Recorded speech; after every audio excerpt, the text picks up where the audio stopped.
সাংবাদিক বিডি মুখার্জি স্মরণসভা অনুষ্ঠিত। চৌকস ব্যক্তিত্ব, দুর্দান্ত ব্যাডমিন্টন খেলোয়াড়, ব্যবসায়ী, ইংরেজি দৈনিকের তুখোর ক্রীড়া সাংবাদিক, সর্বোপরি প্রাণ চাঞ্চল্য এক মানুষ যার সান্নিধ্য ও স্মিত হাসি মুখ মন ভালো করে দেয় অন্যদের। কোনোদিন কারোর সাথে ঝগড়া করেননি, অন্যায়ের সাথে আপোষ করেননি কোনোদিনও।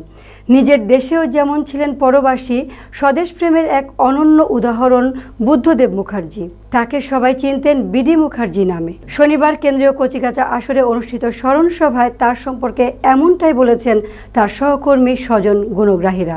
দীর্ঘ রোগভোগের পর জাতীয় প্রেস ক্লাবের স্থায়ী সদস্য বিডি মুখার্জি গত 31 ডিসেম্বর পাড়ি জমিয়েছেন অনন্তলোকে। বাংলাদেশ অবজারভারের সাবেক জ্যেষ্ঠ সাংবাদিক এবং চা কোম্পানির মালিক ছিলেন বিডি মুখার্জি। পারিবারিক সূত্রে পাওয়া হবিগঞ্জ জেলার মাধবপুরে অবস্থিত বৈকুণ্ঠপুর এবং চট্টগ্রাম রামগড় চা বাগানের এমডি ছিলেন এক সময়। স্মরণ সভায় বক্তারা আরও বলেন, বিডি মুখার্জি ছিলেন একজন অসাম্প্রদায়িক মানুষ। প্রয়াত বিডি মুখার্জির ভাই প্রদীপ মুখার্জি বলেন, বাবা যখন মারা গেলেন তখন এই বলে সান্ত্বনা নিয়েছিলাম যে বাবা নেই, দাদা তো আছেন। তিনি বলেন, দাদা সব সময় সকল দায় দায়িত্ব নিজের কাঁধে তুলে নিতেন, কোনো কষ্ট বিপদ আপদ ছোট ভাই বোনদেরকে বুঝতে দিতেন না। অন্যান্যের মধ্যে বন্ধু আমিনুর রহমান, মোহাম্মদ হাবিবুল আলম, বীর প্রতীক, বিডি মুখার্জির ভাগিনা মোহাম্মদ শাহুদ মুনতাসির, শুভানুধ্যায়ী বিমান ভট্টাচার্য, সহকর্মী সাংবাদিক বখতিয়ার রানা, ছোট ভাই প্রদীপ মুখার্জির বন্ধু সুলতান মাহমুদ সিমন ছাড়াও স্মরণ সভায় স্মৃতিচারণ করেন সন্ধ্যা ভট্টাচার্য, মোহাম্মদ মোবারক হোসেন, শেখ আলিমুল হক, স্বপন দত্ত, সুকুমার সরকার ও তার ভাইয়ের স্ত্রী আলপনা চৌধুরী।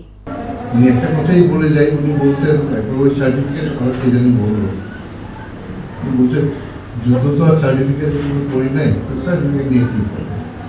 ওনার হাতে হাজারো মুক্তিযোদ্ধারা ট্রেন হয়েছে।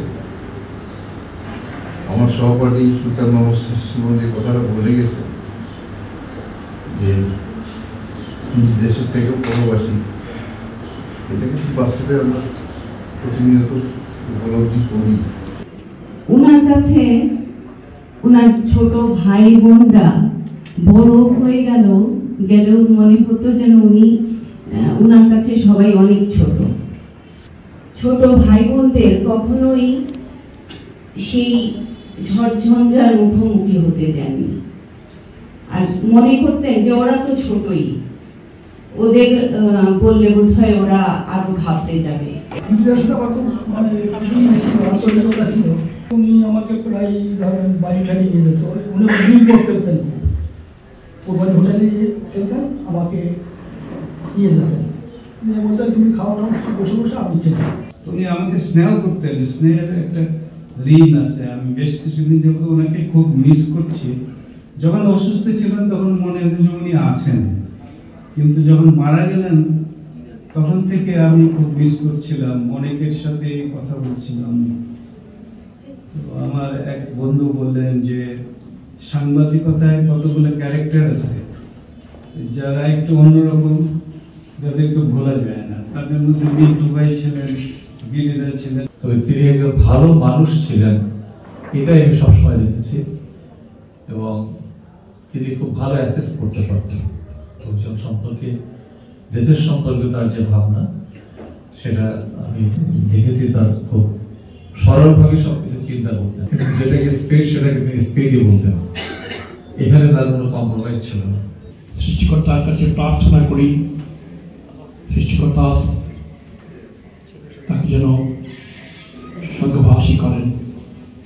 অবিবাহিত ছিলেন, ছোট ভাই এবং ছোট ভাইয়ের বউরা শুশ্রূষা করেছেন আমৃত্যু। তাদের প্রতিও কৃতজ্ঞতা জানাতে চায় যে বিরিতাকে তারা যেভাবে যত্ন করেছেন। আজকের সমাজে এই দৃশ্য খুব বেশি দেখা যায় না।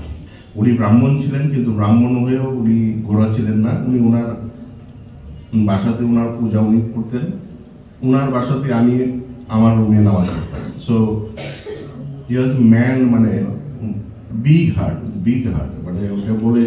দাদার সাথে আমার প্রায় 3 যুগ সম্পর্ক, পরিচয় থেকে ওনার বিদায় পর্যন্ত প্রায় 3 যুগ সম্পর্ক।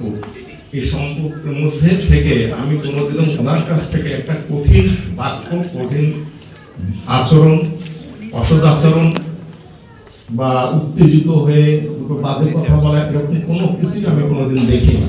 একটাই কথা বলবো, আর কিছু বলবো না। অনন্ত লোকে চির শান্তিতে থাকুন বিধি, এটাই। আমি দাদা বিদেশি আপনার জন্য বলবো না, আল্লাহ আমরা বড়জন যেন ওনার স্বর্গবাস হয় এবং উনি যেন শান্তিতে থাকেন।